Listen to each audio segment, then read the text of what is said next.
My name is John Ross with Finance on a Budget. I'm always talking about why you're broke and how you can save money. In this video, I want to talk about how you can make up some extra income by doing side hustles. I'll briefly touch upon the possibilities of a side hustle, but we'll get into much more detailed content in a later video. For now, I think it's important that you understand why having a side hustle is crucial to your financial growth, and what you can do to get started.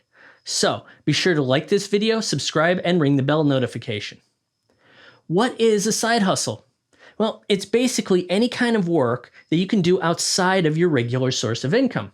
It's a side gig or a passion project that's separate from your full-time employment. So it's a really nice addition to your main revenue stream outside of your day job. Freelance work can be considered a side hustle, but if you're already freelancing as a regular job, then a side hustle is anything else that can give you some form of supplemental income.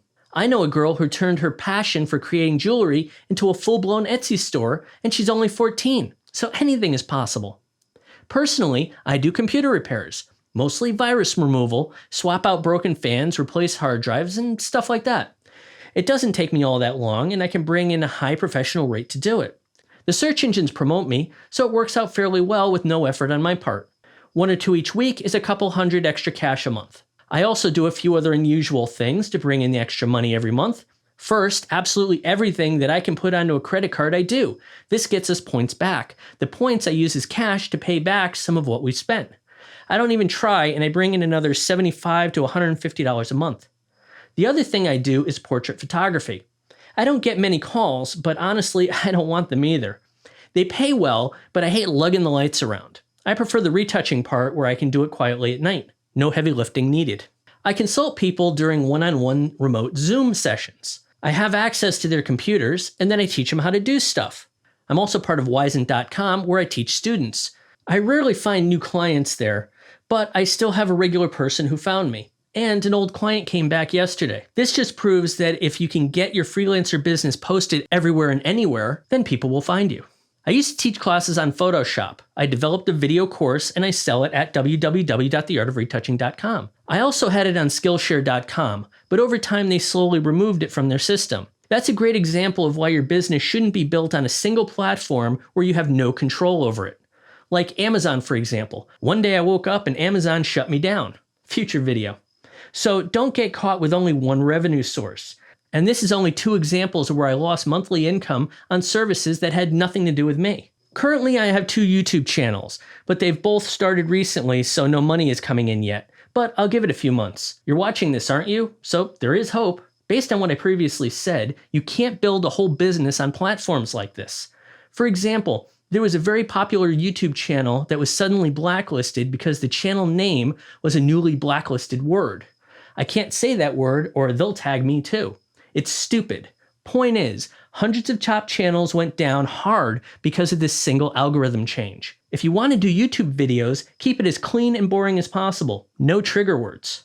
Things I've done in the past for side hustles is sell refurbished iPods, yeah, I'm dating myself, drop ship board games, and sold refurbished cell phones.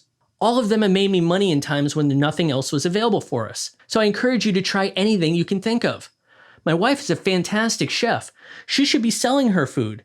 While there are some legal issues about making food in the wrong kind of kitchen, I know this is where she should be pursuing her second income. She just needs the correct ambition and direction. The point here is this. While some items are just variations of my day jobs, like computer repair and photography, for other items I went out and intentionally learned a new skill. I joined a course that showed me how to import from China. Once I learned how to do it, the rest was fairly easy.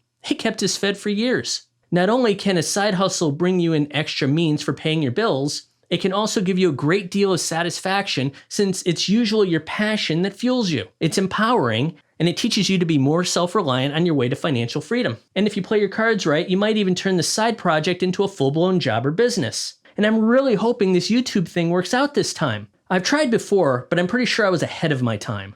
So be sure to like, subscribe, and hit the bell notification. If you don't, my videos won't be shown to you or others.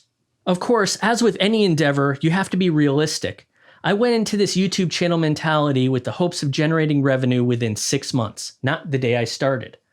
When getting started, you need to assess your own time and energy. Do you have enough of both to realistically achieve your results? Does the side project have enough income potential that will help you in the long run rather than drain your time and your expenses.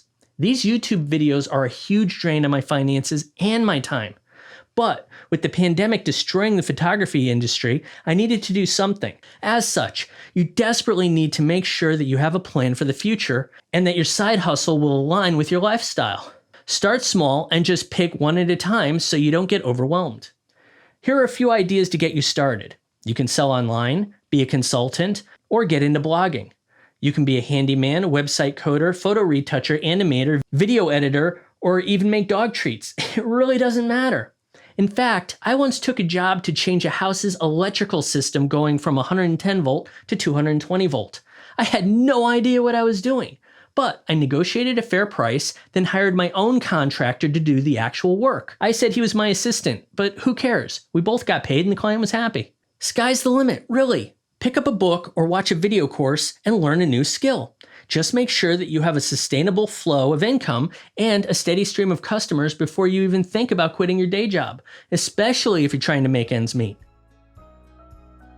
What do you enjoy doing that you can turn into a side hustle? Please let me know in the comments below.